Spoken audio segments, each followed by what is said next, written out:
Tá. Gente, calma aí. Tá, pode começar.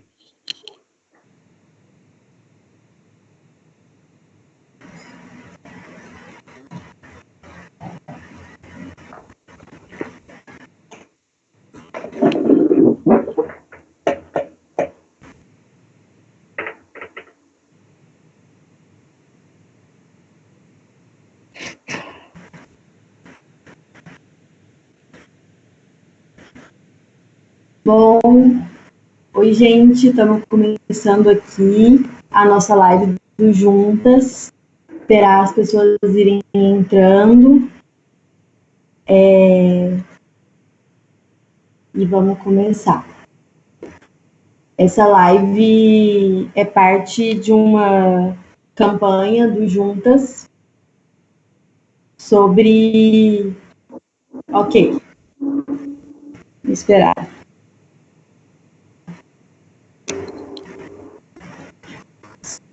Só quero avisar que aqui tem uns cachorrinhos que podem latir um pouco, mas eles param.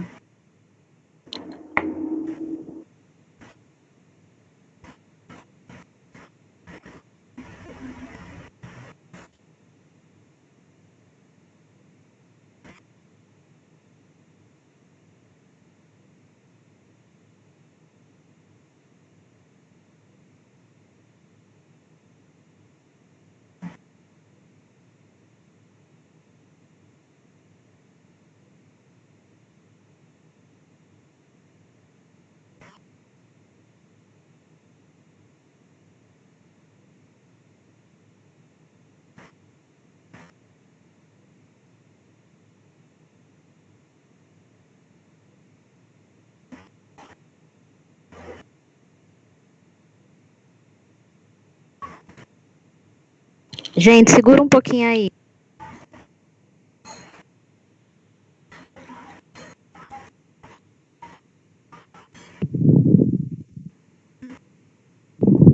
Gente.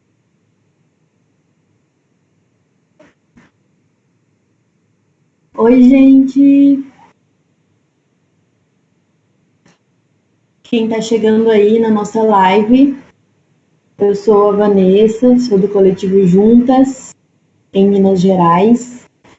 E vamos fazer essa atividade como parte de uma campanha que chama Nós Estamos Juntas contra a violência doméstica, que tem se acirrado, infelizmente, em função do isolamento. Tudo certo aí, Luana?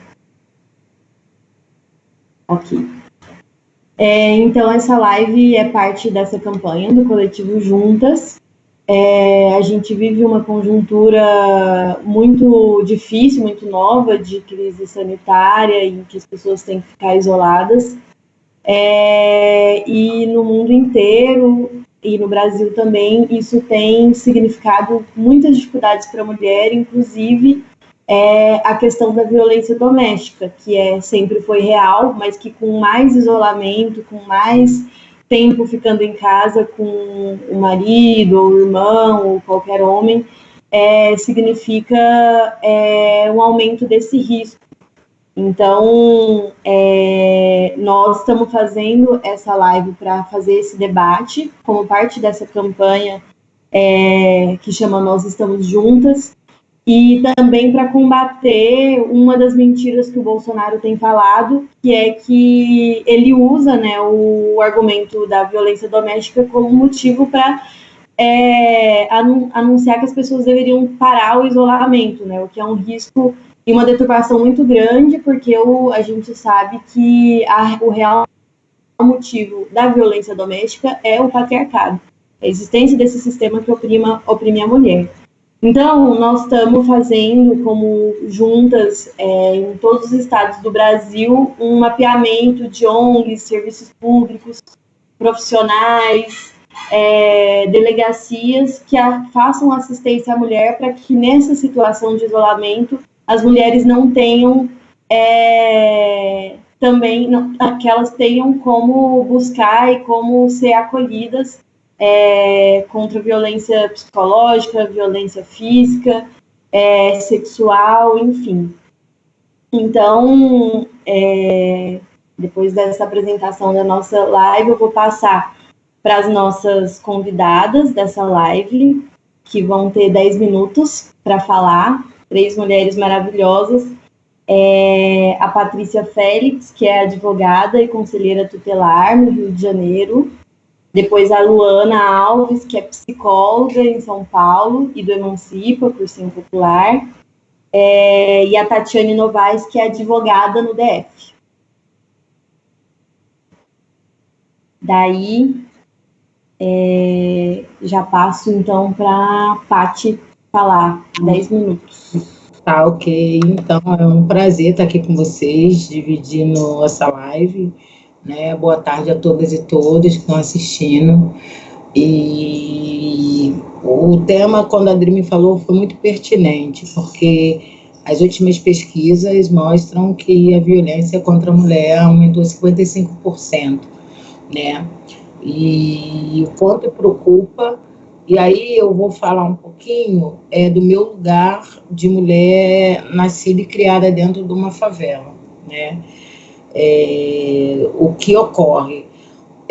Ocorre que dentro desse confinamento a gente tem a questão do machismo estrutural muito grande, eu tinha falado isso na outra live, a questão do quanto está difícil a gente convencer ou tentar fazer esse homem, né, de dentro da comunidade entender qual a situação preocupante que é a pandemia do coronavírus. A gente está com muita dificuldade e assim, muito cansativo. Eu acabei de chegar agora, eu estava adquirindo alguns materiais para a campanha, eu estava agora na periferia. Acabei de chegar agora e me espantei o número de homens nos bares, bebendo, e a gente tenta conversar e não consegue. E a mulher, principalmente porque ela é zeladora, ela é provedora, ela também está muito preocupada, né? Porque as mulheres ela têm essa tarefa na comunidade, mesmo as que têm companheiro, né, que têm seus maridos, né? Bom, enfim, elas têm a tarefa de cuidar do filho, né? O cara trabalha a semana toda, ela também, final de semana o cara vai curtir a pelada dele, tomar cerveja para ter a higiene mental, é assim que eles falam, e elas ficam em casa fazendo faxina, preparando o uniforme dos filhos, preparando para a semana toda. E o que está acontecendo é que esse cara ele vai ter o lazer dele, né? Esse lazer dele ele está impedido, seja pelo corona, seja pela aglomeração que não pode ter, seja que alguns ambientes estão fechados. Então, aonde que está explodindo essa situação? Na casa, né? Espaços confinados, e esse homem totalmente autoritário e essa mulher zelosa, e aí explode isso. Então, a gente está vendo muito essa situação, na questão do confinamento em si e desse homem não conseguir seguir, não estar atento à pandemia. A mulher, por sua natureza de ser mulher, de ser mais zelosa com o outro, de se preocupar com o outro, até porque é a partir dela que o outro vai ter esse cuidado, né? Porque, infelizmente, a gente tem o abandono afetivo, a Luana vai falar isso melhor que eu, o abandono afetivo desses pais, né? Que mesmo eles presentes, eles não são responsáveis pela educação, eles não são responsáveis pela higiene do filho, eles não são responsáveis por nada. Tudo é por conta da mulher. Então, eu estou percebendo que está tendo esse conflito muito grande, né? E com as mulheres também que vivem na rua. Nós estamos também numa política aqui muito, muito grande, inclusive a Câmara dos Vereadores derrubou o projeto que a gente tinha elaborado com os parceiros para a população de rua. É uma coisa que ninguém está falando muito. O Crivella, eles lançaram, a Secretaria de Direitos Humanos, Eles lançaram o Hotel Popular, mas a procura é muito baixa ainda, porque essas pessoas estão no meio, tão vulneráveis no meio da rua e elas não querem sair, não está tendo trabalho nenhum. Então, está sendo uma questão compulsória mesmo, quase compulsória, mesmo que fale que não é compulsória, porque se não tem um convencimento, se não passa para essas pessoas o meio de informação, que elas não têm essa informação, elas não assistem TV, elas não ficam ligadas no noticiário, elas não ficam ligadas no Facebook, sabe? Elas estão na rua, elas estão sem nenhuma ferramenta de comunicação, de informação, e o governo não está com política nenhuma. Então, a gente está com muita dificuldade, não está fácil aqui para essas duas temáticas. É da questão da mulher na favela, porque está esse conflito muito grande desse confinamento, porque o que eu percebo é essa questão dela estar sempre querendo zelar e o outro não quer ouvir, e aí a questão das falas do presidente da República, do Bolsonaro, está refletindo muito, principalmente, nessa população, nesses homens, tá? Eles estão refletindo muito essa questão que vai ser só uma gripezinha, e se a mulher insiste muito, porque ela está mais atenta mesmo, ela está mais dentro de casa, porrada nela. Né? Desculpa, gente, mas é assim que eu vejo, é assim que a gente está presenciando e estamos tentando costurar com essas mulheres. E os meios de proteção, de segurança dessas mulheres também estão capenga. Por exemplo, as nossas delegacias aqui, elas estão atendendo praticamente só casos homicídio, sabe? O resto das denúncias, elas não estão nem abrindo. As delegacias estão fechadas. Então, não teve um planejamento. Não incluíram na pauta da cidade, da pandemia, um planejamento de proteção à mulher. Seja ela a companheira, seja ela a filha, seja ela a sobrinha, seja ela a mulher criança, que vai ser mais violada ainda. A gente está muito atento a isso, a questão do abusador, esse abusador em casa com essa menina, com essa adolescente, nesse confinamento. Então, eu acho muito importante a gente estar nesse debate, a gente estar com essa live, e mais importante ainda, a gente estar divulgando os meios de comunicação para essa galera, porque a gente tenta, mas não está sendo amplamente divulgado, né? Inclusive, o Emancipa agora, junto com Juntos, a gente está fazendo a campanha agora de solidariedade, e a gente propôs até fazer um kit com todos os telefones úteis, porque as pessoas, elas não estão saindo de casa nem para denunciar umas às outras, né? Então, a mulher, ela está realmente sozinha nesse núcleo. Não tem muita opção. Então, é questão da gente estar levando essa informação e estar divulgando em massa, em todos os meios que a gente tiver, pelas nossas redes sociais, nossos grupos de militantes psicólogas, que essa mulher pode ser ouvida, porque tem que ter alguém para ouvir. Não está fácil. A estrutura física, econômica já não permite, a gente tem a questão dessa renda mínima que não ata nem desata, né? Já vão para 15 dias essas pessoas que não estão trabalhando, que estão dependendo, ainda bem que tem a solidariedade, mas não basta, não dá para a gente levar cesta básica para todo mundo, não dá para a gente atender a população toda. E aí, como que a gente faz? A gente está cobrando do governo, mas o governo aqui no Rio está louco. A gente tem o governador que está tomando atitude correta. Eu não elogio, não, mas ele está tomando atitude correta. Mas a gente tem um prefeito que declarou que dia 12 agora vai mandar as crianças voltar para a escola, sabe? E qual apoio que essa mulher tem?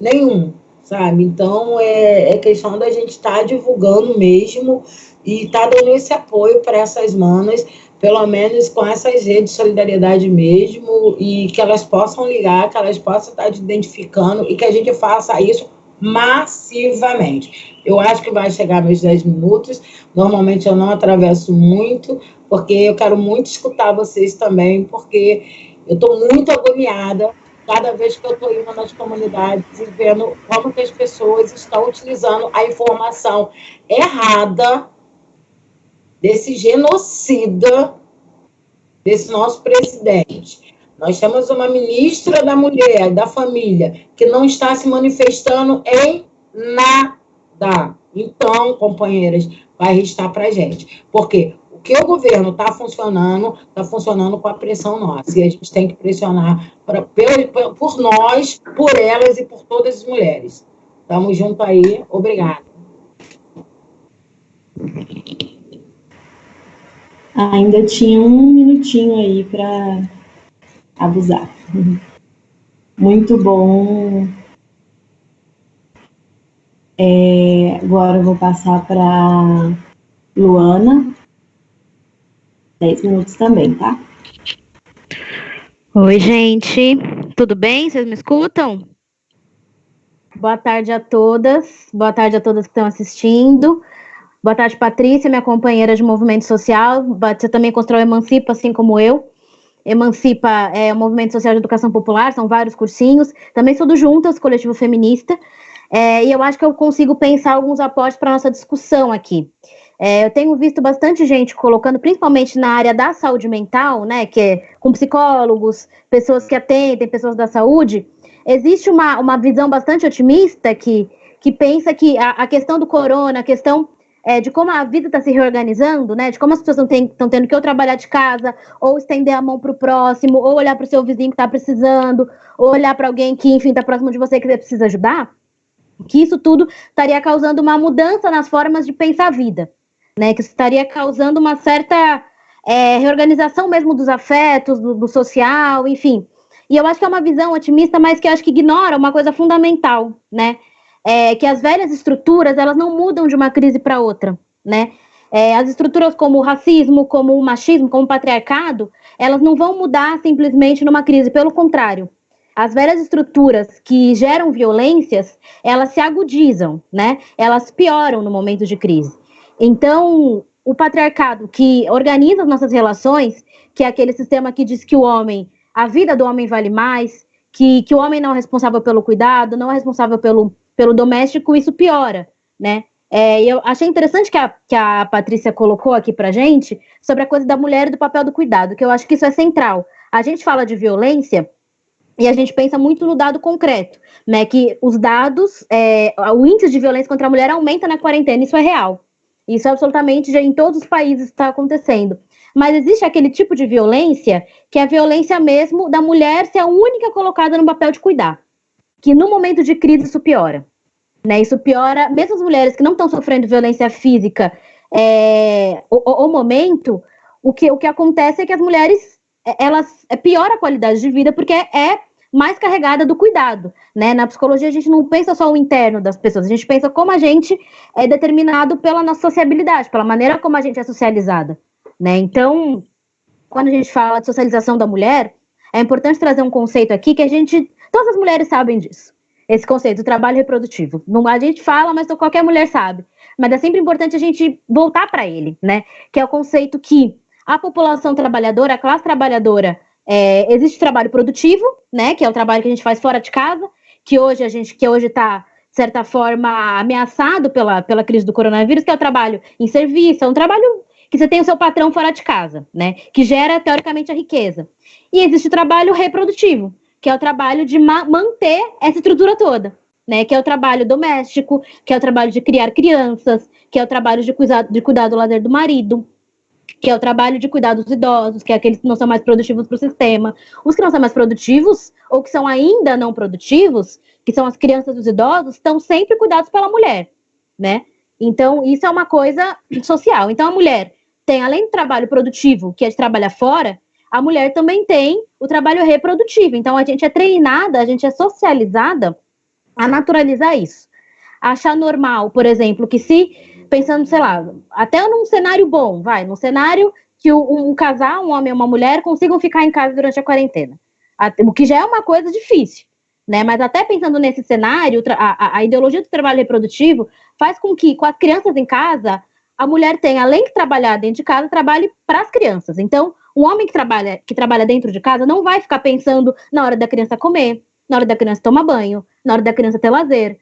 Isso é considerado um trabalho de mulher, né, pela estrutura patriarcal, que aproveita a capacidade de trabalho das mulheres para, enfim, para gerar mais lucro, para ter mais exploração mesmo. Então, a gente é socializada a achar que a gente tem que manter o bem-estar emocional de todo mundo, né?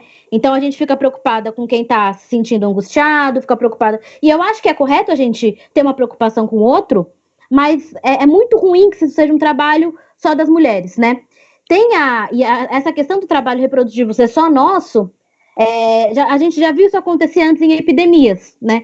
Eu queria relembrar aqui o que foi a epidemia do Zika vírus, que não foi do jeito que está sendo essa, claro, não foi a epidemia que está, enfim, paralisando, enfim, mudando muito as nossas relações, mas localmente, o que aconteceu com a epidemia do Zika vírus? Vocês lembram que tinham muitas crianças que nasciam com microcefalia, que precisavam de cuidados muito específicos, muito dedicados.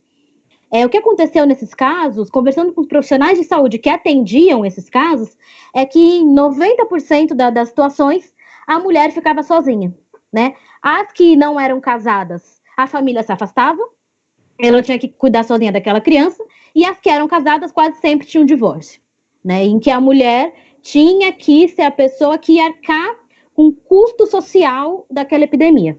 Então, por mais que você tenha um sistema único de saúde, por mais que você tenha esse tipo de estrutura, que cada vez a gente tem menos, na verdade, mas a gente luta para ter, mesmo que isso exista, ainda assim o cuidado fica para a mulher. Então, é essa lógica que eu acho que a gente deve combater e que esse é o momento da gente falar sobre isso, né? Também tem uma questão que eu quero lembrar, falando sobre papéis de gênero, né? Que eu estava olhando os dados, e na China e na Itália os homens estão morrendo quase o dobro de coronavírus. Isso é uma coisa que me surpreendeu, porque a Covid, ela mata mais idosos, né? E a gente sabe que a maioria dos idosos são mulheres. Eu esperaria que as mulheres fossem acabar morrendo mais, porque se tem mais mulher idosa, acima de 70 anos, né, demograficamente, por que os homens que estão morrendo mais, né? E o que a gente percebe é que também tem a ver com o papel de gênero, porque os homens não procuram serviço de saúde quando sentem os sintomas, né? E aí, de novo, para procurar, vai ter que uma mulher ir atrás e falar para esse homem ir fazer o cuidado que ele tem que fazer, né? Então, esse índice muito triste dos homens estarem morrendo mais também acaba sendo um produto do patriarcado, né? Também é uma coisa importante dizer, acho que a Patrícia foi bem completa para falar da nossa dificuldade enorme em relação ao atendimento à violência contra a mulher, porque a delegacia está fechada, 180, eu não tive relatos ainda, mas acho que a gente tem que procurar de saber como é que está o atendimento no 180, mas eu tenho a impressão que vai estar muito pior, né? Porque se tem menos profissional da segurança pública para atender, isso vai ficar muito complicado. Mas eu queria falar especificamente do atendimento em saúde para a mulher vítima de violência, como que vai ficar complicado e o quanto que a gente deve cobrar muito. Vou dar um exemplo aqui para vocês. O Hospital Pérola Byton de São Paulo, que é um hospital aqui em São Paulo que faz o procedimento de aborto legal, né? Aborto em caso de estupro, aborto em caso de malformação, aborto em caso de risco de vida da mãe. Esse hospital, na semana passada, a gente soube que não estava fazendo procedimento, com a desculpa, porque tinha que atender as pessoas que estavam com Covid e porque era mais emergencial, o que pra gente mostra como é aquilo, né, que a gente sabe, acho que foi na primeira crise que existe, os direitos das mulheres são questionados, né? Então, numa primeira crise que existiu do sistema de saúde, que está, de fato, quase que colapsando, o hospital de referência a atendimento da mulher, o Pérola Byton, não faz só o aborto, mas ele também atende mulher vítima de violência em geral, né? É o primeiro que vai ser colocado na linha de frente para poder rifar nessa crise, né? Em vez de investir em novos hospitais, em vez de investir na melhora da capacidade de atendimento, tenta corroer os direitos das mulheres de atendimento em saúde. Então, para mim, isso foi sintomático do que está acontecendo agora, né? Em termos de atendimento de saúde mental, já é uma dificuldade enorme você conseguir um psicólogo no SUS. Varia muito por cidade, né? O SUS, ele funciona muito pela cidade que ele está, mas é muito difícil você conseguir atendimento, e agora está muito pior, porque se considera que as violências que existem do ponto de vista psicológico ou até físico contra a mulher não são prioridade nesse momento. E para mim, a gente tem que combater essa ideia, combater a ideia que as mulheres não são prioridade nesse momento. As doenças o Covid, que está matando e que está sendo subnotificado, é tão importante quanto as mulheres que precisam passar por atendimento porque são violentadas, né? Para a gente não poderia existir o governo fechar o Pérola Byton para atender vítima de Covid. Para a gente isso não tem que ser uma contradição, tinha que ter mais dinheiro para o SUS, para profissionais de saúde mental, para psicólogos, para enfermeiros, para médicos, para que conseguissem manter uma capacidade boa de atendimento, né? Então, isso é uma coisa bastante importante para a gente ter em mente, para também ajudar essas mulheres, porque a que precisar ir num psicólogo do SUS porque foi agredida, vai ter muito mais dificuldade agora. O que isso significa? Que a gente precisa, além de cobrar por investimento em saúde pública, porque isso significa bem-estar à mulher, e também profissionais de saúde que sejam treinados no que é o papel de gênero, né, que não julguem uma mulher, que consigam atender com qualidade, consigam atender entendendo o que é o papel social da mulher, e o quanto que é difícil para essa mulher estar nesse serviço, precisa cobrar investimento no sistema de saúde, né, mas também a gente tem que, nesse momento emergencial, assim, exemplo do que a gente está fazendo no Emancipa, procurar fazer uma rede de apoio, né, mesmo entre nós.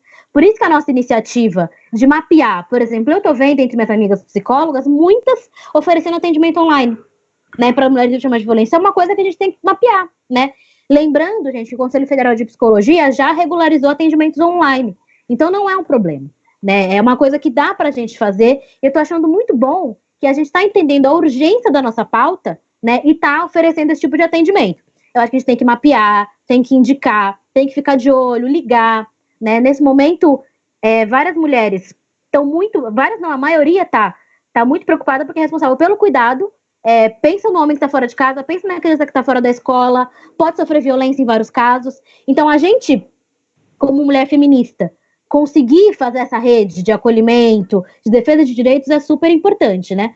É isso que eu pensei em trazer um pouco para vocês. E lembrando uma coisa, né, puxando um pouco a sardinha para o meu lado, a maioria dos profissionais de saúde são mulheres. Isso não é qualquer coisa, né? Isso tem a ver com o nosso papel social, né, que é colocado pra gente. A maioria das mulheres são enfermeiras, a maioria é psicóloga. Hoje no SUS a maioria é médica, né, que é uma coisa que não tinha há poucos anos atrás, mas hoje tem. Então a gente acaba sendo muito responsável pelo cuidado do outro. E a nossa profissão como profissional de saúde fica sucateada, né? Porque é muito mais fácil você sucatear profissões femininas, né? Socialmente é mais aceito uma mulher ganhar menos. Então, quando a maioria dos profissionais de saúde do SUS são mulheres, existe culturalmente uma coisa de ser mais permitido com que os salários abaixem, com que não tenha profissional, com que o serviço seja pior, a estrutura seja pior.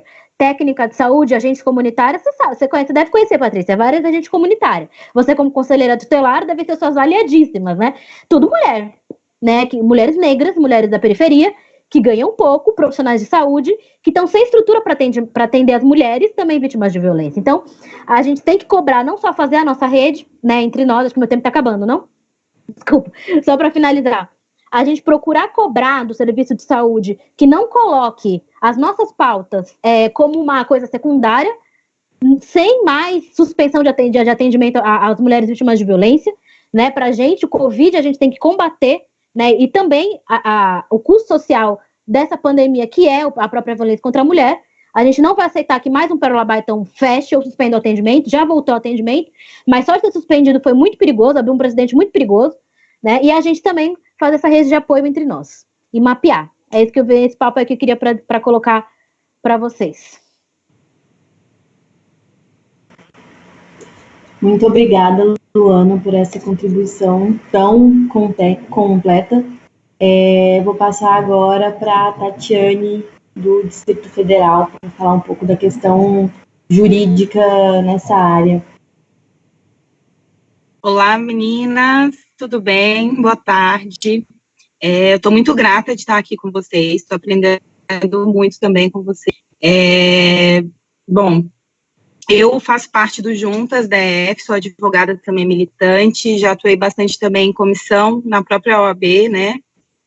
Aqui no Distrito Federal a gente tem uma comissão de combate à violência doméstica e familiar, muito atuante também por conta dessa omissão do Estado. Entretanto, vocês já falaram bastante aí das omissões, das falhas estruturais, e eu vim falar um pouco da parte jurídica, sabendo que essa questão de agressão, como já foi citado aí, né, ela depende justamente dessa relação de poder que o agressor tem sobre a vítima, e desencadeia justamente essa sobrecarga de atividades domésticas, a gente sabe disso. Dentro de uma quarentena, né, essa sobrecarga, ela pode desencadear, inclusive, a agressão moral, física, sexual, nós sabemos disso também. Então, é justamente o que a Luana falou, a gente tem que cobrar políticas públicas, tem que cobrar mais efetividade do Estado para que ele crie, não só crie, mas para que ele efetive os mecanismos já existentes na legislação, né?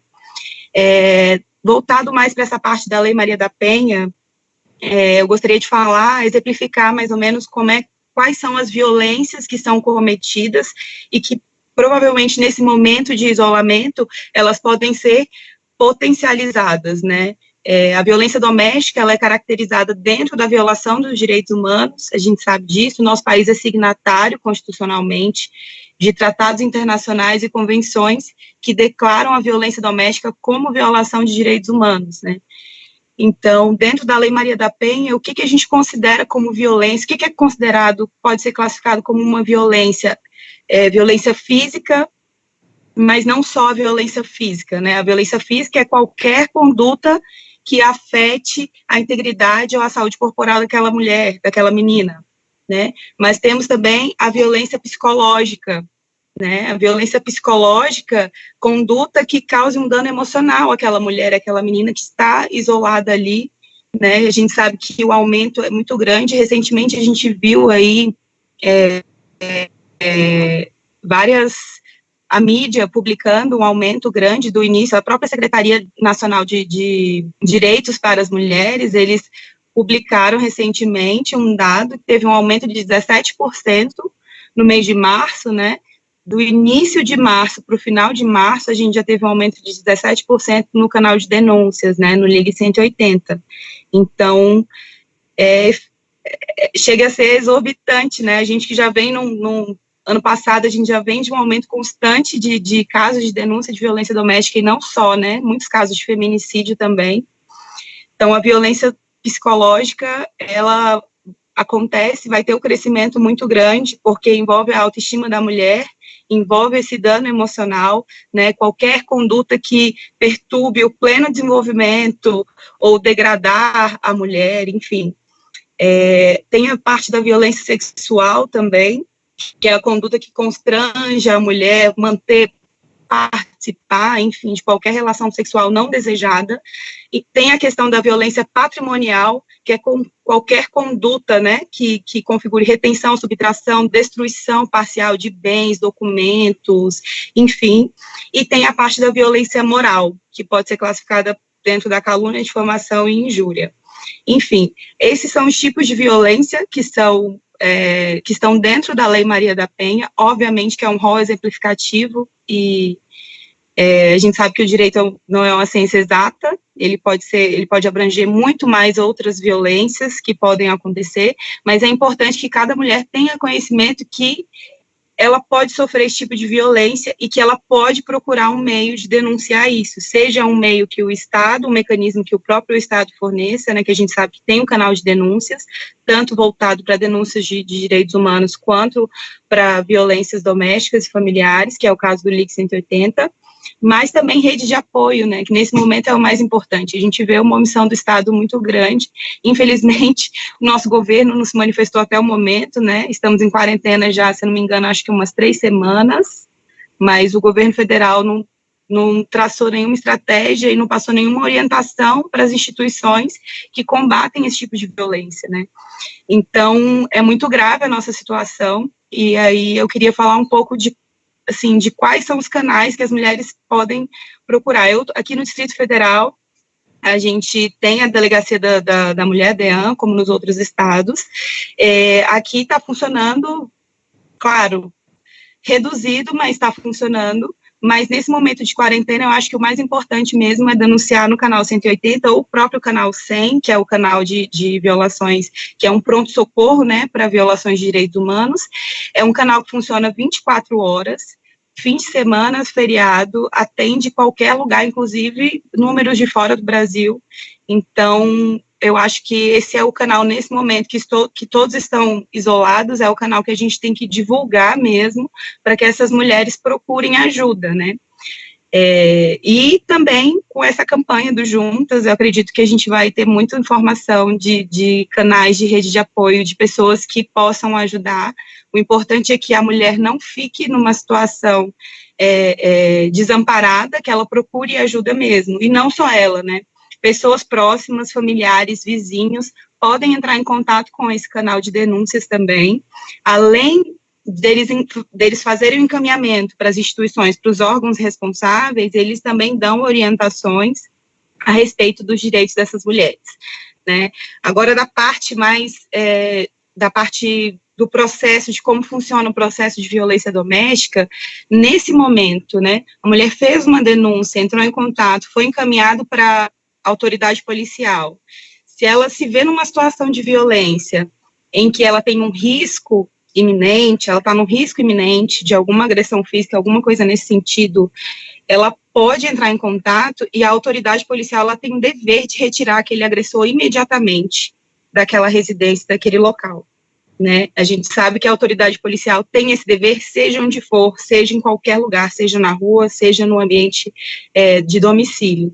Só que nós temos várias falhas estruturais na nossa sociedade e nem sempre esse serviço chega às mulheres que realmente necessitam, né? Fato esse que nós vemos milhares de mulheres morrendo por conta do feminicídio.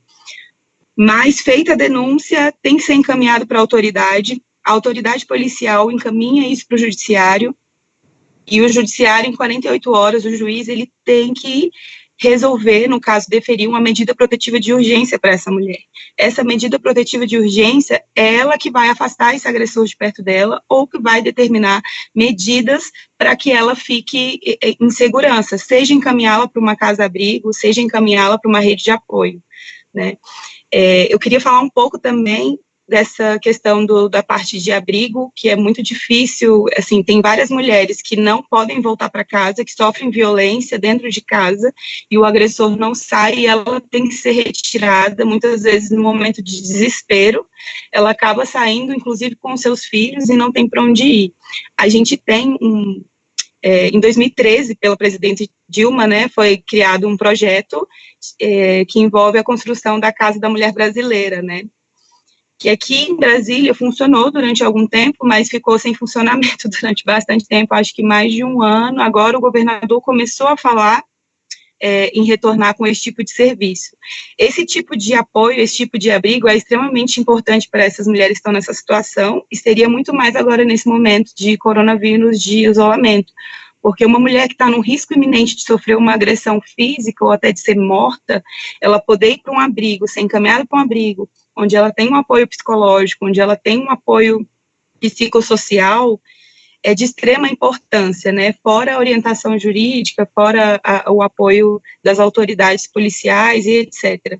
Então, para mim, esse projeto é de extrema importância e ele está completamente defasado, esquecido pelo governo federal. As casas, eu não sei nos outros estados, mas eu já ouvi relatos que elas estão destruídas, as casas, não tem estrutura, e aqui no DF parece que funcionou de forma parcial ano passado, agora parece que ele quer construir mais algumas casas, mas calma lá, ele quer construir mais, mas a que a gente tem não tem estrutura e não tem atendimento psicológico para essas mulheres. Então, assim, é uma falha estrutural muito grande que a gente tem uma legislação eficiente no sentido de que de dar mecanismos, de criar mecanismos para isso. Entretanto, a gente não vê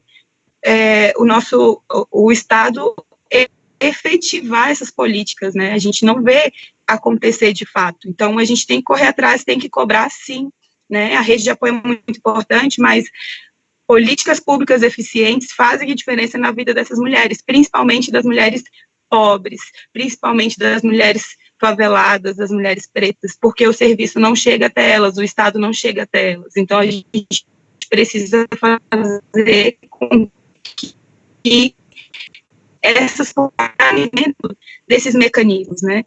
Desses mecanismos de que eu posso procurar uma autoridade policial, eu posso ligar no denúncia, eu posso procurar para um juiz determinar uma medida protetiva de urgência, ou que mesmo seja uma rede de apoio jurídico, a própria Defensoria Pública aqui no Distrito Federal das Universidades seria com a Defensoria Pública, para apoiar essas nessa orientação jurídica, para que realmente elas consigam ter um apoio durante o processo e que essa medida protetiva de urgência seja mantida e que o agressor fique afastado dela, né? Então, é basicamente isso que eu queria falar. Eu sei que tem muitas falhas estruturais no nosso sistema jurídico, né? Infelizmente, a gente depende que um juiz determine, mas na maioria dos casos eles deferem sim as medidas protetivas de urgência. O problema acontece quando ele afasta o agressor e muitas vezes esse agressor volta, né? Volta a ter contato com a vítima, né? Outra coisa que é importante falar, que eu acho importante falar, é que as delegacias das mulheres, pelo menos aqui no Distrito Federal, nesse tempo de pandemia, eles adotaram algumas medidas, né, porque o funcionamento não pode parar, ele tem que acontecer, então tomaram algumas medidas de fornecimento de álcool e gel, enfim, inclusive com as próprias vítimas, de orientar sobre higienização e tudo, porque tem algumas situações que a autoridade policial ela tem que levar à delegacia ou até mesmo até o hospital, dependendo da situação que a mulher se encontra, ela tem que ser encaminhada para o hospital ou para uma delegacia. Então, ela corre, além dela sofrer agressão, ela ainda corre risco de ser contaminada pelo vírus, né? Então, a gente não vê muita atuação do poder público no sentido de fornecer mecanismos de também prevenir a contaminação dessas mulheres que sofrem violência e que têm que ser encaminhadas para o hospital, porque algumas são encaminhadas para o hospital e algumas são encaminhadas para a ML para fazer exame de corpo de delito.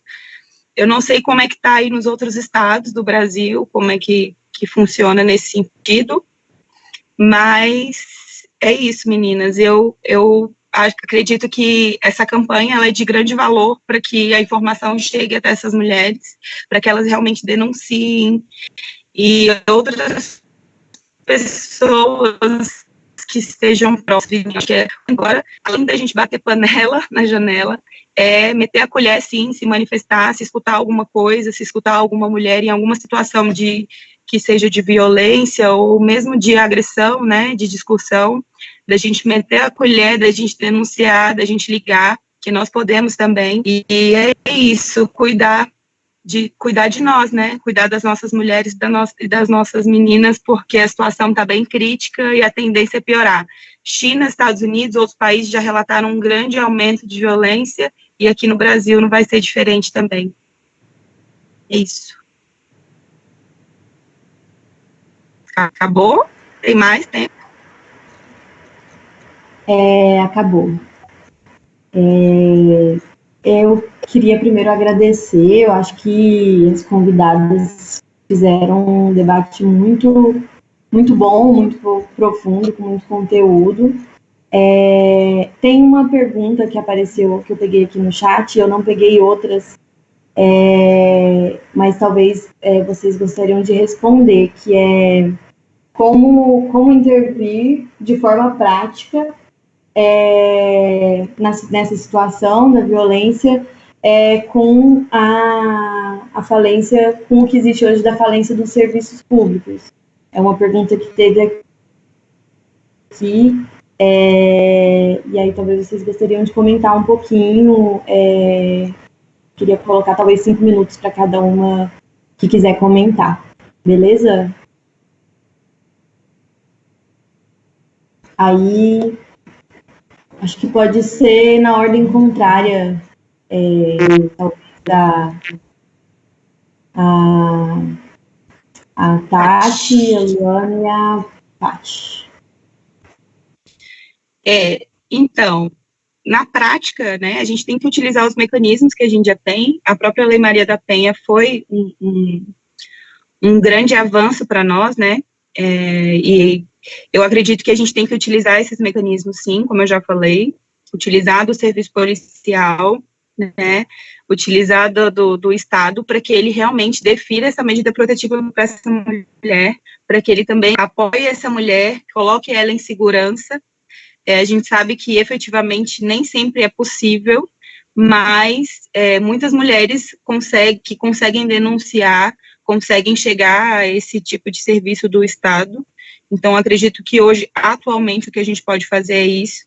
e divulgar informação, disseminar informação para que essas mulheres consigam chegar até esses mecanismos, né, chegar até esse canal de denúncia, chegar até essa autoridade policial e consiga realmente ter um tipo de defesa em relação a esse agressor, né.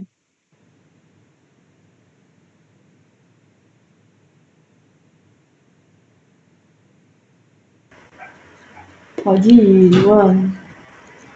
Eu vou? Então, eu acho que a Tati respondeu já do ponto de vista jurídico, né? Eu fico pensando do ponto de vista mesmo do acolhimento, né? O que a gente pode fazer? Eu acho que primeiro que cada caso é um caso, e eu acho que principalmente depende muito da relação que você tem com aquela mulher, né? Se é uma pessoa que você conhece, se é a sua amiga, se é a sua vizinha, eu acho que isso acaba determinando muita coisa. Tati pode me corrigir, mas do que eu sei, se você, por exemplo, for a sua vizinha e você escutar, você ouvir, eu acho que você pode fazer uma denúncia em flagrante. Assim, eu acho que isso é uma coisa que você poderia fazer, até onde eu sei, né? Qualquer pessoa pode fazer, não precisa ser a mulher que vai lá e valeu. Aí dá para uma pessoa que está ouvindo ligar na hora para a delegacia e denunciar, na hora, assim. Só que eu acho que o mais efetivo, né, pensando até do ponto de vista daquilo que a gente estava falando, da sociabilidade, da cultura, do julgamento em cima da mulher, né? Porque são várias as coisas que prendem a mulher num relacionamento violento, né? Acho que não sei se em 5 minutos eu consigo falar de tudo, mas é óbvio que passa por dependência financeira, por dependência emocional, que muita gente acha que dependência emocional é uma coisa individual, de uma fraqueza individual de uma mulher, não é nada disso, né? O que se costuma chamar de dependência emocional é muito mais um medo de ser solteira, um medo de ficar sozinha com os filhos, não só pela questão financeira, mas pelo social mesmo, pelo entorno que vai colocar você como uma mulher que vale menos, né? Então, são uma série de coisas. Então, eu acho que, a depender da sua relação com essa mulher, tentar fazer um acolhimento, né? Conversar, escutar e, sobretudo, tentar encaminhar para o serviço de saúde, né? Casos em que uma mulher é agredida, dá para ela ir logo após, né? Primeiro tem que ir para a delegacia, até para fazer o exame, mas também dá para ir logo após para um pronto atendimento. Dá para ir para uma UPA, dá para ir para uma UBS, dá para ir para um lugar em que você tem um atendimento imediato. E chegando nesse lugar, falando na recepção da UBS ou da UPA que aquela mulher sofreu violência, é pronto atendimento. Isso é uma coisa que tem que ser colocada, porque não é algo para você ficar esperando, é igual uma pessoa que tá passando mal, assim, é algo que deve ser atendido na hora. E essa mulher tem o acolhimento no serviço de saúde, num lugar que provavelmente é um lugar que é menos intimidador do que várias delegacias da mulher que a gente vê, né? Eu acho que também depende muito de cada delegacia, mas em várias o que a gente percebe é uma total falta de acolhimento, é uma frieza completa, lugares que inclusive debocham dessa mulher, né? Sem generalização, mas isso existe, né? São profissionais que muitas vezes não são treinados para pensar papéis de gênero, para pensar o que faz a longo prazo, ou então julga porque aquela mulher voltou para o agressor.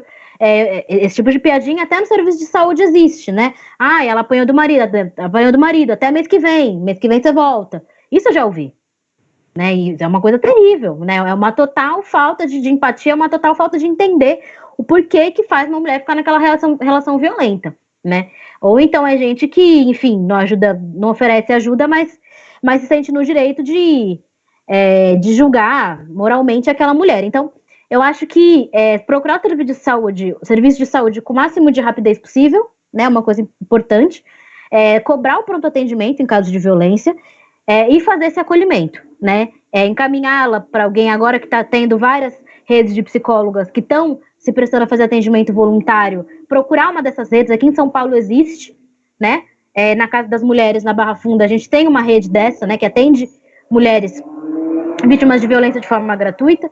Então, existem formas de procurar. O próprio SUS é o nosso maior recurso, que a gente deve cobrar sempre, né? Então, procurar o acolhimento com essa mulher, mas cada caso depende muito do vínculo que você tem com essa mulher e da maneira como você consegue estabelecer confiança, consegue estabelecer, de fato, uma relação de parceria para vocês conseguirem, enfim, fazer esse processo todo com o máximo de acolhimento, enfim, de irmandade possível. Arrasou. Tem mais uma pergunta aqui para a Paty. Viu, Paty? Sabe como está a situação das mulheres nos abrigos? Daí você responde também. A questão das mulheres nos abrigos. Então, aqui no Rio de Janeiro, eu fico muito contemplada com a fala das companheiras, mas quando eu falo do lugar da mulher na favela, e da experiência que eu tenho, a gente tem uma experiência aqui que a mulher não pode chegar na delegacia, porque as pessoas da favela elas não podem denunciar nada em delegacia, né? A lei maior, infelizmente, tem um poder paralelo, que normalmente é o tráfico, então elas não podem, o acesso à delegacia é quase impossível para ela, colega doutora. Então, assim, é um impasse que a gente tem muito grande. Vou responder já do abrigo, mas eu queria concluir essa questão do que a gente pode fazer com a falência do Estado e a precariedade, é realmente o que a gente está fazendo aqui. Eu acho que o acolhimento que a Luana falou é de suma importância, porque a gente tem um problema aqui não só com a mulher que sofre violência ou a mulher adulta, a gente tem um problema muito sério com a questão do acolhimento dessa mulher, principalmente adolescente ou criança. Nós temos a delegacia especializada, que é a DECAV, aqui no Rio, mas não funciona como as delegacias normais, ela tem uma escuta especializada para criança, ela funciona no expediente de segunda a sexta, e com a questão da pandemia também, então está todo mundo trabalhando em horário reduzido, porque está muito essa questão, principalmente das mulheres menores de idade, que sofrem 80% dos abusos sexuais com crianças e adolescentes são causados, as vítimas são as meninas, né? As meninas e as adolescentes. Os meninos também, lógico, a gente sabe que tem, mas é uma proporção muito menor. Então, o acesso é muito complicado mesmo, essa mulher chegar. Mas desse acolhimento, de você ter dentro da comunidade, de você ter essa relação de confiança, de referência para essa mulher, de como que você vai chegar e vai estar junto com ela e estar direcionando. A gente fala muito empoderando essa mulher, porque a gente fala do feminismo, a mulher feminista de um lado, e a gente fala da mulher feminista do outro lado. Esse feminismo na favela que a gente quer, que ela já chegou muito à frente, ela é guerreira, ela luta, ela é corajosa, mas, por outro lado, ela é muito precária de alguns direitos, né? Então, ela não tem tempo de ser dondoca, ela não tem tempo de ser barba, ela não tem a polícia, porque ela não pode denunciar, ela não pode, sabe? E se ela, por acaso, também denuncia, e aí eles usam de outro artifício, de outra cobrança com esse companheiro, isso também é complicado. Muitas vezes eles usam a lei de talião, né? Olho por olho, dente por dente. Então, também é complicado essa mulher chegar até esse seu guardião, ou guardião do território, sabendo que a punição que esse companheiro pode levar. E ela, nesse lugar, que a gente falou muito bem, de cuidadora, de zeladora, né? E ela tem essa responsabilidade. Mesmo ela sendo violentada, mesmo ela sem a estrutura, mas ela ainda tem... eu vou ser mais ousada. Ela ainda, em alguns casos, se acha culpada da violência que ela sofre. Porque a sociedade ela é tão cruel que ela bota isso para a gente, né? Você estava de short curto, por isso você foi violentado. Você não obedeceu ao seu marido, né? E eu vou falar um negócio bem curtinho. Eu fui a única mulher que nunca sofreu agressão da minha família. Nunca fui violentada. Nem por pai, nem por irmão, nem por companheiro.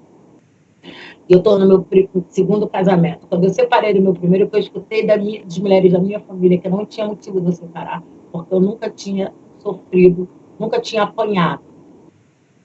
Então, é por aí que a gente vai, e é isso. Quanto às mulheres de abrigo, a companheira falou a mesma coisa, está muito precário. Eu falei mais da questão das políticas das mulheres que estão na rua, Quando eu falo mulheres que estão na rua, a gente não pega só as mulheres que saíram da rua violentadas, que essas até têm uma proteção muito, muito, muito precária, mas tem essas mulheres que estão por falta de emprego, por alcoolismo, doença mental, ou é política que tem para essas mulheres. Então, assim, a gente tem muito precário. A gente tem o número de abrigos aqui entre homens e mulheres, a gente tem muito mais homens na rua, a grande verdade é essa. Então, o número de abrigos, a gente tem muitos abrigos para meninos do que para meninas. Isso aí reflete também no nosso sistema carcerário, principalmente os homens negros. Aí também tem outra história, que é a questão do recorte do racismo. Aí também o homem negro também entra nesse recorte.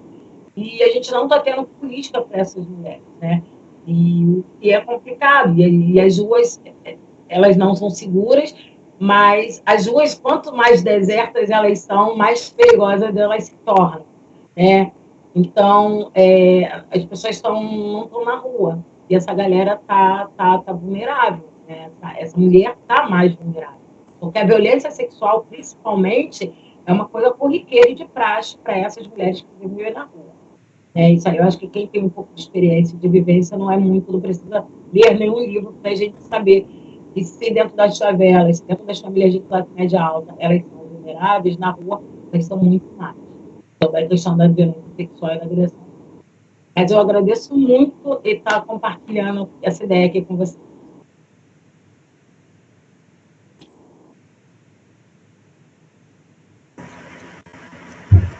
Bom, gente, aproveitando as respostas que as convidadas deram aqui, está fixado na nossa live aí o link do formulário da nossa campanha do Juntas, porque é muito importante aí todo mundo se inscrever também e a gente divulgar esse mapeamento de onde as mulheres podem recorrer para conseguir se protegerem, É muito importante isso, além da gente fazer a campanha e o debate de que, na verdade, a violência da mulher é uma questão do patriarcado e não que já existia antes e não uma consequência do isolamento, como o Bolsonaro tem falado. Então, quero agradecer muito as convidadas, contribuíram muito para o nosso debate. A gente vai seguir com essa campanha, vamos seguir com outras atividades, acompanhem nas nossas redes do Juntas. E é isso, agradecer e que a gente siga nessa luta para enfrentar essa crise, pensar saídas, pensar soluções, juntas mesmo que isoladas.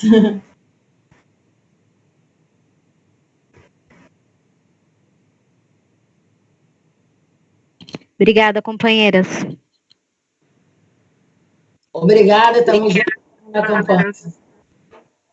Tamo junto.